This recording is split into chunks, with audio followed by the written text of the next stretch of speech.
Olá! Hoje a gente vai mergulhar um pouco nos processos de planejamento e avaliação educacional aqui no Brasil. A gente deu uma olhada em várias fontes, vídeos, documentos, para tentar entender o essencial mesmo. Exato. E a ideia não é só descrever, né?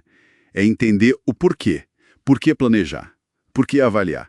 E, principalmente, como essas duas coisas deveriam andar juntas na escola, pelo menos segundo o material que a gente analisou. Perfeito! Então vamos começar pelo começo, o planejamento. Uma coisa que as fontes, como tipo Libânio, deixam claro é que planejar em educação nunca é uma coisa neutra, sabe? É sempre intencional. Totalmente. Não é só fazer uma lista de atividades. É conectar o ensino com a vida real, com a sociedade, com formar cidadãos. É uma ação política pedagógica. Isso, e essa intenção toda, ela se baseia em alguns princípios importantes que as fontes trazem. Inclusão, né? Pensar em todo mundo. Sim, sem deixar ninguém de fora. Igualdade de oportunidades também. Mas aí entra a equidade, que é um ponto bem interessante. Ah, sim. A diferença, né? Porque igualdade é dar o mesmo para todos. Equidade é diferente, é olhar para a necessidade de cada um, é oferecer mais, talvez, para quem precisa de mais para poder ter a mesma chance. Dar a mesma coisa para todo mundo, às vezes pode ser até injusto, né? Verdade, bela distinção. E outra coisa que as fontes separam bem é planejamento de plano. Parece a mesma coisa, mas não é. Não é mesmo. O planejamento é o processo, a reflexão, a organização das ideias, que pode ou não virar um documento escrito. Certo. E o plano? O plano já é o registro formal disso. O papel, o documento que a escola geralmente pede, né? Mas o fundamental é o processo de pensar, de planejar. Entendi. E esse processo, ele não pode ser engessado, né? As fontes batem muito na tecla da flexibilidade. Nossa, fundamental. A realidade da escola, da sala de aula, muda o tempo todo. Então o planejamento tem que ser um guia, claro, mas um guia que permita ajustes, sabe? Mudar a rota se precisar. E é aí que a avaliação entra com tudo, imagino, para ajudar a ver se precisa mudar essa rota. Exatamente. Uma coisa puxa a outra. Mas antes de entrar de cabeça na avaliação, só para organizar. As fontes falam de níveis diferentes de planejamento, né? Sim.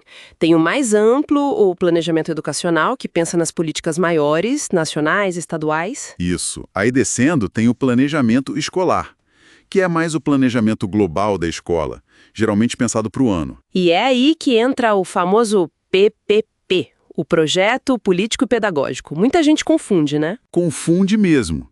O PPP é outra coisa. Ele é, tipo assim, a identidade da escola.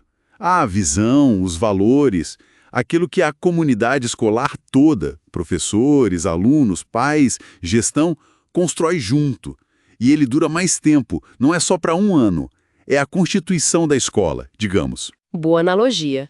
E o planejamento escolar anual se baseia nele, então. Se alinha a ele, mas foca mais nas ações concretas daquele ano letivo específico. Entendido. E mais para baixo ainda. Tem o planejamento curricular, que hoje em dia é visto de uma forma bem mais dinâmica, né?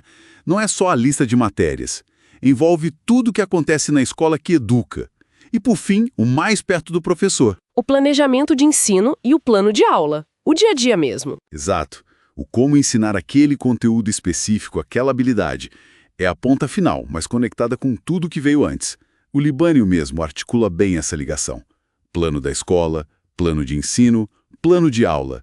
É uma cascata. Certo, então se o planejamento é esse mapa, né, intencional, flexível, a pergunta que fica é, como a gente sabe se está no caminho certo, se a aprendizagem está rolando mesmo? Perfeito. E aí não tem jeito, a gente cai na avaliação.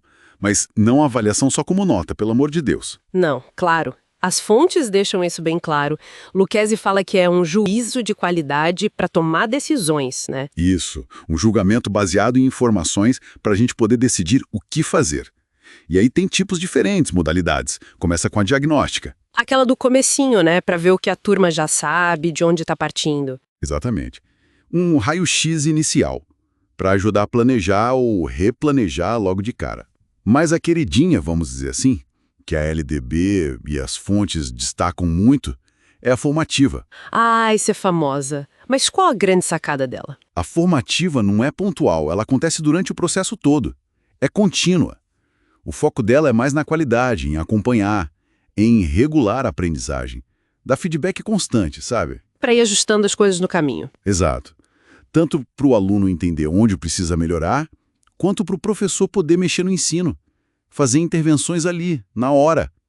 Ela que garante a flexibilidade do planejamento na prática. Faz todo sentido. E a somativa? Aquela do final do bimestre, do ano? Essa existe, claro. Ela serve para verificar o que foi alcançado no final de um ciclo. É mais classificatória, muitas vezes envolve nota. Mas o ideal, que as fontes apontam, é que ela não seja só uma prova isolada, sabe? Que ela consiga olhar para o processo todo do aluno. Entendi. E tem também aquela visão da avaliação mediadora, né? Que a Hoffman trabalha, achei isso muito potente. É transformador. A ideia de que o erro do aluno não é um fracasso, um problema, é uma pista. Uma janela para entender como ele está pensando. Exatamente. O erro vira informação preciosa para o professor, para ajudar o aluno a avançar, a construir o conhecimento. Não é para punir, é para mediar a aprendizagem. Isso deve ser ainda mais importante na educação inclusiva, imagino. Fundamental. Na inclusão, a avaliação não é um detalhe, é central. É ela que vai guiar as adaptações necessárias, o planejamento individualizado, para garantir que cada estudante, com suas particularidades, possa progredir. Então, fechando o ciclo, planejamento e avaliação são tipo unha e carne, inseparáveis. Totalmente. O planejamento traça a rota, a intenção. A avaliação é a bússola, o termômetro. Ela mostra se a gente está no caminho, se está esquentando, esfriando. E te ajuda a recalcular a rota, como você disse antes. Como um GPS mesmo. O plano é a rota inicial, a avaliação vai atualizando em tempo real. Ótima analogia. É isso.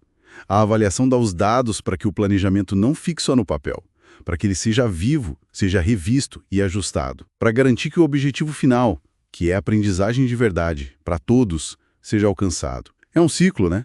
Ação, reflexão, nova ação. Então, resumindo o que a gente conversou a partir das fontes, o ideal é ter um planejamento com intenção clara, flexível, ligado à realidade.